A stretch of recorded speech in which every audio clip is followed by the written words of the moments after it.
ಗುರು Gujarat Titans team ಅವರು top 4 ಇರೋ ಯಾವುದೇ ಟೀಮ್ ಬೇಕಾದ್ರೂ ಹೊಡೆಯೋ ಕೇಪಬಿಲಿಟಿ ಇದೆ ಅಂತ ಹೇಳೋದು. ಅದು ಅವ್ರ ಬ್ಯಾಟಿಂಗ್ ಇಲ್ಲ ಬೌಲಿಂಗ್ ಲೈನಪ್ ಇಂದ ಅಂತ ಹೇಳೋದು. ಯಾಕೆಂದ್ರೆ ಆ ರೀತಿ ಬೌಲಿಂಗ್ ಮಾಡ್ತಾ ಇದ್ದಾರೆ ಇಲ್ಲಿ ಗುಜರಾತ್ ಟೈಟನ್ಸ್ ಬೌಲರ್ಸ್ ಅಂತ ಹೇಳೋದು. ಈ ಮ್ಯಾಚ್ ಪಂಜಾಬ್ ಕಿಂಗ್ಸ್ ಅವರು ಏನೇನು ತಪ್ಪು ಮಾಡಿದ್ರು ಮತ್ತೆ ಏನೇನು ಪರ್ಫಾರ್ಮ್ ಚೆನ್ನಾಗಿ ಮಾಡ್ಬೋದಾಯ್ತು ಮತ್ತೆ ಗುಜರಾತ್ ಟೈಟನ್ಸ್ ಅವ್ರು ಏನು ಸಖತ್ತಾಗಿ ಮಾಡಿದ್ರು ಅಂತ ನೋಡ್ಕೊಬರೋಣ ಬನ್ನಿ. ಎಲ್ಲ ಗೈಸ್, ಎಲ್ಲರಿಗೂ welcome to the my YouTube channel Prajwal cricket ಫೋ. ಊರಿಲು ಗುಜರಾತ್ ಟೈಟನ್ಸ್ ಅವರು ಫಸ್ಟ್ ಟಾಸ್ನ ಗೆದ್ಬಿಟ್ಟು ಬೌಲಿಂಗ್ ಆಯ್ಕೆ ಮಾಡ್ಕೊಳ್ತಾರೆ ಅಂತ ಹೇಳೋದು. ಅಹಮದಾಬಾದ್ ಸ್ಟೇಡಿಯಂ ಸಖತ್ತಾದಂಥ ಈಸಿ ವಿಕೆಟ್ ಬ್ಯಾಟಿಂಗ್ ಸೆಕೆಂಡ್ ಆರ್ಡರ್ಗೆ ಅಂತ ಹೇಳೋದು. ಫಸ್ಟ್ ಸಖತ್ತಾಗಿ ಬೌಲಿಂಗ್ ಮಾಡ್ತಾರೆ ಮಾಮಾ ಸಿರಾಜ್ ಅಂತ ಹೇಳೋದು. ಲಾಸ್ಟ್ ಸೀಸನ್ ಕೂಡ ಸಖತ್ತಾಗಿ ಬೌಲಿಂಗ್ ಮಾಡಿದ್ರೆ ಗುಜರಾತ್ ಟೈಟನ್ಸ್ ಪರವಾಗಿ ಮಾಮಾ ಸಿರಾಜ್ ಅಂತ ಹೇಳೋದು. ಪರ್ಪಲ್ ಕ್ಯಾಪ್ ಹೋಲ್ಡರ್ ಆದಂಥ ಲಾಸ್ಟ್ ಸೀಸನ್ ಪ್ರಸಿದ್ಧ ಕೃಷ್ಣ ಅವರು ಈ ಸೀಸನ್ ಇಂಜುರಿ ಆಗಿರೋ ಕಾರಣದಿಂದ ಹರ್ಷದ್ ಖಾನ್ ಅವರಿಗೆ ಚಾನ್ಸ್ ಸಿಗ್ತಿದೆ. ಅವರು ಕೂಡ ಚೆನ್ನಾಗಿ ಪರ್ಫಾರ್ಮೆನ್ಸ್ ಮಾಡಿದ್ದಾರೆ. ಗುರು ಫಸ್ಟ್ ಅವರೇ ಸಖತ್ತಾಗಿ ಬೌಲಿಂಗ್ ಮಾಡ್ತಾರೆ ಮಾಮಾ ಸಿರಾಜ್ ಅಂತ ಹೇಳೋದು. 2 ವಿಕೆಟ್ ಅದು ಮೇನ್ ವಿಕೆಟ್ ಆದಂಥ ಕೂಪರ್ ಖಾನ್ ಅಲ್ಲಿ ಮತ್ತೆ ಇಲ್ಲಿ ಪ್ರಿಯಾಂಶ್ ಆರ್ಯ ವಿಕೆಟ್ ನ ತಕ್ಕೊಡೋದೇ ಇಲ್ಲಿ ಮಾಮಾ ಸಿರಾಜ್ ಅಂತ ಹೇಳ್ಬೋದು. ಸಖತ್ತಾಗಿ ಬೌಲಿಂಗ್ ಮಾಡ್ತಾರೆ ಸಿರಾಜ್ ಅವರು. ಮತ್ತೆ ಜೇಸನ್ ಹೋಲ್ಡರ್ ಅವರು ಸಖತ್ತಾಗಿ ಬೌಲಿಂಗ್ ಮಾಡ್ತಾರೆ. ಮತ್ತೆ ರಬಾಡ್ ಅವರು ಸಖತ್ತಾಗಿ ಬೌಲಿಂಗ್ ಮಾಡ್ತಾ ಇದ್ದಾರೆ.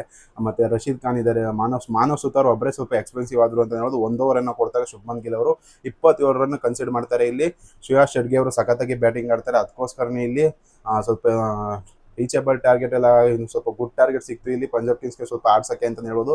ಇಲ್ಲದ್ರೆ ಆಲ್ಮೋಸ್ಟ್ ಒಂದು 100 ಒಳಗೆ ಕಚ್ಕೋತಾ ಇದ್ರು ಅಂತ ಹೇಳೋದು. ಯಾಕಂತಂದ್ರೆ ಪವರ್ ಪ್ಲೇದಿಂದ 35 ರನ್ಗೆ 3 ವಿಕೆಟ್ನ ಕಳ್ಕೊಂಡಿರ್ತಾರೆ ಪಂಜಾಬ್ ಕಿಂಗ್ಸ್ ಅವರು. ಈ season 2 back to back match ಸೋಲ್ತಿರೋದು ಪಂಜಾಬ್ ಕಿಂಗ್ಸ್ ಅವರು. ರಾಜಸ್ಥಾನ್ ರಾಯಲ್ಸ್ ವಿರುದ್ಧ ಕೂಡ ಸೋಲ್ತಾರೆ. ಇವತ್ತು ಗುಜರಾತ್ ಟೈಟನ್ಸ್ ವಿರುದ್ಧ ಸೋತಿದ್ದಾನೆ ಅಂತ ಹೇಳೋದು. ಸಖತ್ತಾಗಿ ಬೌಲಿಂಗ್ ಮಾಡ್ತಾರೆ ಗುಜರಾತ್ ಟೈಟನ್ಸ್ ಅವರು. ರಶೀದ್ ಖಾನ್ ಕೂಡ ಸಖತ್ತಾಗಿ ಬೌಲಿಂಗ್ ಮಾಡಿ 1 ವಿಕೆಟ್ನ ತಗೊಳ್ತಾರೆ. ಮತ್ತೆ ಜೇಸನ್ ಹೋಲ್ಡರ್ ಅವರು ಸಖತ್ತಾಗಿ 4 ವಿಕೆಟ್ನ ತಗೊಳ್ತಾರೆ. ರಬಾಡ್ ಅವ್ರಿಗೆ 2 ವಿಕೆಟ್ ಮತ್ತೆ ನಿಮಗೆ ಸಿರಾಜ್ ಅವ್ರಿಗೆ 2 ವಿಕೆಟ್, ಹರ್ಷದ್ ಖಾನ್ 1 ವಿಕೆಟ್ ಅನ್ನು ಬೀಳುತ್ತೆ. ಸಖತ್ತಾಗಿ ಬೌಲಿಂಗ್ ಮಾಡ್ತಾರೆ. ಚೆನ್ನಾಗಿ ಪರ್ಫಾರ್ಮೆನ್ಸ್ ಕೊಡೋದು ಪಂಜಾಬ್ ಕಿಂಗ್ಸ್ ಟೀಮ್ ಕಡೆ ಯಾರಪ್ಪ ಅಂತ ಹೇಳಿದ್ರೆ ಶ್ರೇಯಾಸ್ ಶೆಟ್ಗೆ ಮತ್ತೆ ನಿಮಗೆ ಮಾರ್ಕಸ್ ಸ್ಟೋಯಿನಿಸ್ ಅಂತ ಹೇಳೋದು. ಶ್ರೇಯಾಸ್ ಶೆಟ್ಗೆ ಅವರು ಒಳ್ಳೆ 15 ಹೊಡಿತಾರೆ. ಮತ್ತೆ ಮಾರ್ಕಸ್ ಸ್ಟೋಯಿನಿಸ್ ಒಳ್ಳೆ 40 ರನ್ ಹೊಡಿತಾರೆ ಅಂತ ಹೇಳೋದು. ಅದರ ಕಾಂಟ್ರಿಬ್ಯೂಷನ್ ಇಂದ 163 ರನ್ ಟಾರ್ಗೆಟ್ ಆಗಿ ಕೊಡ್ತಾರೆ ಇಲ್ಲಿ ಗುಜರಾತ್ ಟೈಟನ್ಸ್ ಟೀಮ್ಗೆ ಅಂತ ಹೇಳೋದು. ಇದು ಆರಾಮಾಗಿ ಈಸಿಯಾಗಿ ಚೇಸ್ ಮಾಡುವಂತ ಟೋಟಲ್. ಯಾಕೆ ಇಷ್ಟು ಸ್ಟ್ರಗಲ್ ಮಾಡ್ತಾ ಇದ್ದಾರೆ ಅಂತ ಗೊತ್ತಿಲ್ಲ. ಹುಡುಗರು ಮಿಡಲ್ ಆರ್ಡರ್ ಇಲ್ಲ ಗುಜರಾತ್ ಟೈಟನ್ಸ್ ಟೀಮ್ ಕಡೆ ಅಂತ ಹೇಳೋದು. ಅವ್ರಿಗೆ ಗೆದ್ದಿರುವಂತ ಮ್ಯಾಚಸ್ಗಳು ಎಲ್ಲ ನೋಡಿ ಬೌಲಿಂಗ್ ಡಾಮಿನೆನ್ಸ್ ಇಂದ ಗೆದ್ದಿದ್ದಾರೆ ಅಂತ ಹೇಳೋದು. 200 ರನ್ ಅವ್ರಿಗೆ ಅಟ್ವಿಲ್ ಹೊಡೆಯಕ್ಕೆ ಆಗೋದಿಲ್ಲ. ಯಾಕಂತ ಹೇಳಿದ್ರೆ ಬ್ಯಾಟಿಂಗ್ ಡೆಪ್ತ್ ಇಲ್ಲ ಮತ್ತೆ ಅಗ್ರೆಸಿವ್ ಇಂಟೆಂಟ್ ಆಡೋ ಬ್ಯಾಟ್ಸ್ಮನ್ಗಳಿಲ್ಲ. ಬರೀ ಟಾಪ್ 3 ಬ್ಯಾಟ್ಸ್ಮನ್ಗಳು ಸಖತ್ ಓವರ್ ಡಿಪೆಂಡೆನ್ಸಿ ಇದೆ ಅಂತ ಈಗೂ ಹೇಳ್ತೀನಿ. ಯಾಕಂತ ಹೇಳಿದ್ರೆ ಅಷ್ಟೊಂದು ಪರ್ಫಾರ್ಮೆನ್ಸ್ ಬಂದಿಲ್ಲ ಮಿಡಲ್ ಆರ್ಡರ್ ಇಂದ.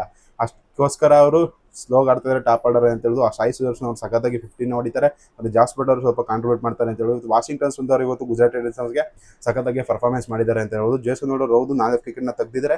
ಆದರೆ 46 ರನ್ ಹೊಡಿತಾರೆ ಇವರು ವಾಷಿಂಗ್ಟನ್ ಸುಂದರ್ ಅವರು ಜಸ್ಟ್ ಫ್ರಮ್ 24 ಬಾಲ್ಸ್ ಅಲ್ಲಿ ಅಂತ ಹೇಳೋದು. ಸಖತ್ತಾದಂಥ ಅಗ್ರೆಸಿವ್ ಇಂಟೆಂಟೇ ಆಡಿದ್ದಾರೆ. ಒಂದೊಂದ್ಸತಿ ಸ್ಲೋ ಆಡ್ಬಿಡ್ತಾರೆ, ಒಂದೊಂದ್ಸತಿ ಈ ರೀತಿ ಪರ್ಫಾರ್ಮೆನ್ಸ್ನ ಕೊಡ್ತಾರೆ ವಾಷಿಂಗ್ಟನ್ ಸುಂದರ್ ಅವರು.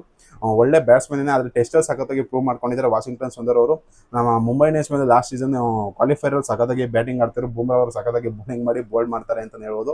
ಅಲ್ಲಿಂದ ವಾಷಿಂಗ್ಟನ್ ಸುಂದರ್ ಅವರು T20 ಸಖತ್ತಾಗಿ ಪರ್ಫಾರ್ಮೆನ್ಸ್ ಕೊಡ್ತಿದ್ದಾರೆ. ಆಸ್ ಎ ಬೌಲರ್ ಯೂಸ್ ಮಾಡ್ಕೋಬೇಕು ಇಲ್ಲಿ ಶುಭ್ಮನ್ ಗಿಲ್ ಅಂತ ಹೇಳೋದು. ಬೌಲಿಂಗ್ ಕೊಡ್ತಾ ಇಲ್ಲ ವಾಷಿಂಗ್ಟನ್ ಸುಂದರ್ ಅವ್ರಿಗೆ. ಪವರ್ ಪ್ಲೇನೇ ಸಖತ್ತಾಗಿ ಬೌಲಿಂಗ್ ಮಾಡೋ ಕೇಪಬಿಲಿಟಿ ಇರೋಂಥದ್ದು ಇಲ್ಲಿ ವಾಷಿಂಗ್ಟನ್ ಸುಂದರ್ಗೆ ಅಂತ ಹೇಳೋದು. ಚೆನ್ನಾಗಿ ಬೌಲಿಂಗ್ ಮಾಡ್ತಾರೆ. RCB ಕೂಡ ಸಖತ್ತಾಗಿ ಬೌಲಿಂಗ್ ಮಾಡೋರು ಪವರ್ ಪ್ಲೇಲಿ. ಒಟ್ಟಿನಲ್ಲಿ ಲಾಸ್ಟ್ ಓವರ್ ಗಂಟನೂ ಹೋಗ್ತು. ಇನ್ನು 4 ಬಾಲ್ ಇರುವಾಗ ಇಲ್ಲಿ ಗುಜರಾತ್ ಟೈಟನ್ಸ್ ಅವರು ಕನ್ವಿನ್ಸಿಂಗ್ ಆಗಿ ಗೆದ್ದಿದ್ದಾರೆ ಅಂತ ಹೇಳೋಕ್ಕಾಗೋದಿಲ್ಲ. ಯಾಕಂತ ಹೇಳಿದ್ರೆ ಅಷ್ಟು ಹತ್ರ ಹೋಗೋಕ್ಕೆ ಬಿಡಲೇಬಾರ್ದಾಯ್ತು ಇಲ್ಲಿ ಗುಜರಾತ್ ಟೈಟನ್ಸ್ ಟೀಮ್ ಅಂತ ಹೇಳೋದು. ಕೊಟ್ಟಿರೋದೇ 163 ರನ್ ಟಾರ್ಗೆಟ್, ಅದು 6 ವಿಕೆಟ್ನ ಕಳ್ಕೊಂಡು ನೀವು ಅಲ್ಲಿ ಗಂಟ ಹೋಗ್ತೀರಾ ಅಂತ ಹೇಳಿದ್ರೆ ಇಲ್ಲಿ ಬ್ಯಾಟಿಂಗ್ ಮೇಲೆ ಕ್ವಶನ್ಗಳು ರೈಸ್ ಆಗುತ್ತೆ ಅಂತ ಹೇಳೋದು. ಒಟ್ಟಿನಲ್ಲಿ ಬ್ಯಾಟಿಂಗ್ ಟಾಪ್ 3 ಮೇಲೆ ಸಖತ್ ಡಿಪೆಂಡೆನ್ಸ್ ಇದೆ. ಅದರದ್ದು ಸ್ವಲ್ಪ ವಾಷಿಂಗ್ಟನ್ ಸುಂದರ್ ಅವರು ಸ್ವಲ್ಪ ಕೆಳಗಿರೋದ್ರಿಂದ ಸ್ವಲ್ಪ ಧೈರ್ಯ ಅಂತ ಹೇಳೋದು. ಅವತ್ತು ನೋಡಿದ್ರೆ ರಾಹುಲ್ ತಿವಾಟಿ ಅವರು ನಮ್ಮ RCB ಮ್ಯಾಚ್ ಚೆನ್ನಾಗಿ ಆಡಿದ್ರು. ಇವತ್ತು ನೋಡಿದ್ರೆ ಅಷ್ಟು 2 ರನ್ ಹೊಡೆದಿದ್ದಾರೆ ಅಂತ ಹೇಳೋದು. ಸಖತ್ ವರ್ಷಾಗಿ ಆಡ್ತಾರೆ. ಶಾರುಖ್ ಖಾನ್ ಕುಣಿಸೇ ಬಿಟ್ಟಿದ್ದಾರೆ ಅಂತ ಹೇಳ್ಬೋದು. ಇವತ್ತು ನಿಶಾಂತ್ ಸಿಂಧು ಅನ್ನೋರನ್ನ ಡೆಬ್ಯೂ ಮಾಡಿಸಿದ್ರು. ಅವರು ಸ್ವಲ್ಪ ಚೆನ್ನಾಗಿ ಆಡಿದ್ರು. ಮಾರ್ಕಸ್ ಸ್ಟೋಯಿನಿಸ್ ಅವರು ವಿಕೆಟ್ನ ತೆಗಿತಾರೆ ಅಂತ ಹೇಳ್ಬೋದು. ಪಂಜಾಬ್ ಕಿಂಗ್ಸ್ ಅವರಿಗೆ ಸ್ವಲ್ಪ ಹೊಡೆತ ಆಗ್ತಿದೆ ಅಂತ ಹೇಳೋದು.